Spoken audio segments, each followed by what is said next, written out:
For today's video, we're going to take a look at the new home base status report, and I'll leave a link to it in the description. The first thing they went over was the new Meadows Venture Zone. They said, get ready for a new venture season, commanders. The next Save the World venture season, Meadows, begins January 24th at 7 p.m. Eastern and is expected to conclude on April 3rd at 7 p.m. So it's going to last for a little over 2 months. And here are some images of what that Meadows Venture Zone is probably going to look like. Looks like the normal city biome that you can find in just about any zone.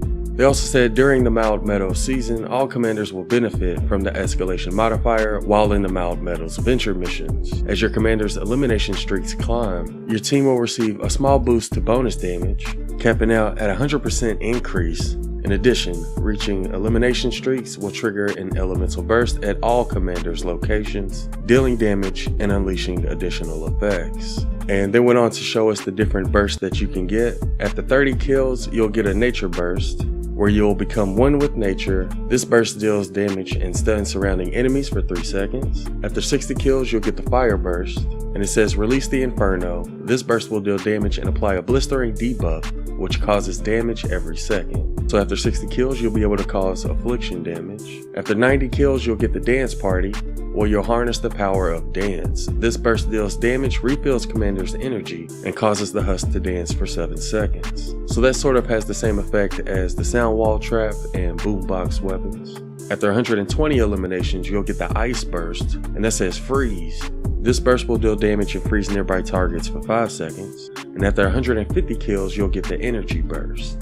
And it says unleash the power. This burst will damage and cause nearby enemies to take increased damage for 10 seconds. So that sounds like it's going to be similar to a war cry. Anyways, they then go on to say to keep the streak alive, because if it drops, your escalation elimination streaks will reset. Team up and use the power of the elemental burst to your advantage to fight back against the husk. So it sounds like you're going to want to chain those kills together. And don't go a long time without getting any kills, or else you might risk having your streak reset. There's also going to be a new starter pack added on Monday, January the 25th at 7 p.m. They're going to introduce a brand new Save the World pack called the Machinist Mina pack. And this new starter pack has been added to the collection book if you want to go check it out. They then went on to say that the Machinist Mina pack introduces a new hero, and technically she's not new because she has the same perks as Machinist Harper. So she is a reskin of a hero that's already in the game. She has the Tough Traps perk, which increases your trap durability, makes them last a little bit longer. And for her abilities, she has Plasma Pulse, Rosie, and Decoy. And here's what she looks like before you upgrade her. So she is built similar to other constructors. She does look a little bit shorter for some reason, but she is thick like the other constructors. You're also going to get the Zappo Max trap schematic, and here's what that looks like. And this is a reskin of the Wall Dynamo trap. You'll also get a back bling for Machinist Mina, as well as some Machinist Mina challenges.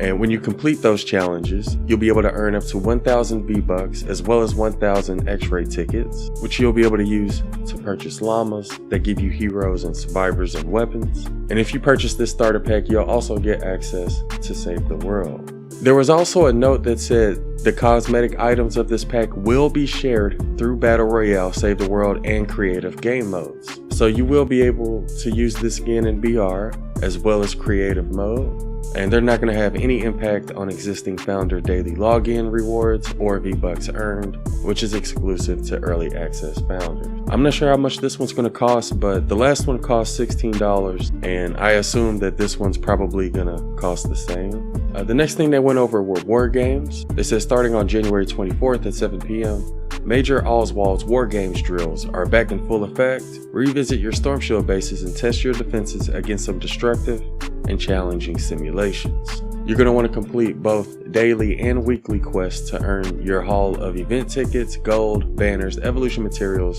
and perk rewards. We're also going to get the No Dancing quest line, and the description that came in the home base status report said, Major Oswald will not allow home base to suffer at the hands of the enemy. The dreaded love storm Operation Broken Hearts begins January 24th at 7. Defeat home base's most prominent enemy to unlock Stoneheart Farah. And I would consider Stoneheart Farah to be the best bow hero in the game. She's really good when paired with the Xenon bow and the vacuum tube bow. So if you don't have her yet, you're definitely going to want to get her. And again, you'll be able to get her from the No Dancing questline on January the 24th. But yeah, here's what she looks like when she's fully upgraded. And those are her perks and her abilities. Wukong's also going to be returning this week, but he's going to be available in the event store when it refreshes January the 24th. And since he's a mythic, he'll most likely cost 3,200 gold. I don't really use him that often, but there are his perks and there are his 3 abilities. And just like with all mythics, as soon as you get them, you'll also get a team perk. And the team perk that you're going to get is the Soaring Mantis team perk. And this is another one I don't really use that often, but if you don't have Wukong yet, I would recommend you get them just so you can have all of the team perks. The Dragon's Fist hardware melee weapon's also going to be returning in the event store this weekend. And the description that came with it said, this fist packs a major punch, a slow swinging hammer that deals fire damage with powerful knockback. Unleash the overhead smash heavy attack to deal increased damage and knockback. And we have already gotten gameplay with this. I'll leave a link to that gameplay in the description if you'd like to go check it out. And the new llamas we're going to get are the lunar llamas. These lunar llamas are going to include dragon weapons and Chinese New Year heroes. And you'll be able to open these lunar llamas on January the 24th at 7 p.m. And we were able to get a Dragon's Fury from that one. So I believe those lunar llamas are going to include the Dragon's Roar. It may also include the Dragon's Fury, as well as the Dragon's Fang. It's not going to include Dragon's Fist because that's going to be in the event store. It should also include Dragon's Tooth, and it may include the Dragon's Claw. I'm not 100% sure yet because it doesn't say it can be found in Spring Llama. But I don't think it's going to include Dragon's Fist, Dragon Fire, or Dragon's Breath based on the description that we have in the collection book. And I should probably point out when it comes to dragon weapons, it seems like the Roman candle that you can get on them is really powerful. And I'm not sure if it's bugged or not, but I've tried it out recently, and the Roman Candle 6 perk that you can get on these weapons is really good. So you may want to try to get some of these and try them out.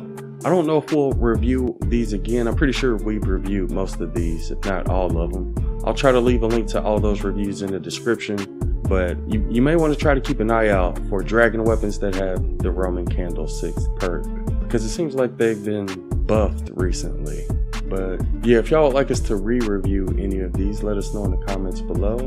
And when it comes to Chinese New Year heroes, I assume it's going to include either Onslaught Headhunter or Berserker Renegade, as well as Whirlwind Scorch or Thunderstrike Mari. It could also include Fireflower Eagle Eye or Flash AC, as well as Riot Response Hazard and Riot Control Aizu. It doesn't say if they're going to be available in the llamas, but those are the Chinese New Year heroes that are in the collection book. And that's all the information they gave us in regards to this week. They also told us what we can expect to see next week. Starting on January the 31st, the Mist Pods are going to be returning to Wargames, and we've already uploaded gameplay of that. I'll leave a link to that gameplay in the description. But basically, you'll have pods spawn in while you're doing Wargames, and if you don't destroy those pods fast enough, then it'll spawn a mini boss. But once you complete that, you'll get the Mist Pod simulation banner, which you can see here. And that Mist Pod War Game simulation is going to be available on January the 31st at 7 p.m. And the only thing we're getting next week is Snuggle Specialist Sarah. She's going to be available in the event store on January the 31st. And here's what she looks like. I do use her sometimes when I use ninjas that have Dragon Slash, so I would recommend getting her. But yeah, there's her perks, and here are her 3 abilities. And that's all we're getting next week. But that sums up everything that was in the home base status report. Let me know what y'all think about the new Meadows Venture Zone and the new starter pack. And again, for those who haven't tried the dragon weapons recently, if you can, try out one with the Roman Candle 6 perk and let me know what y'all think about it. Anyways, that's everything I'm gonna go over for this one. I hope y'all found the video useful, and thanks for watching.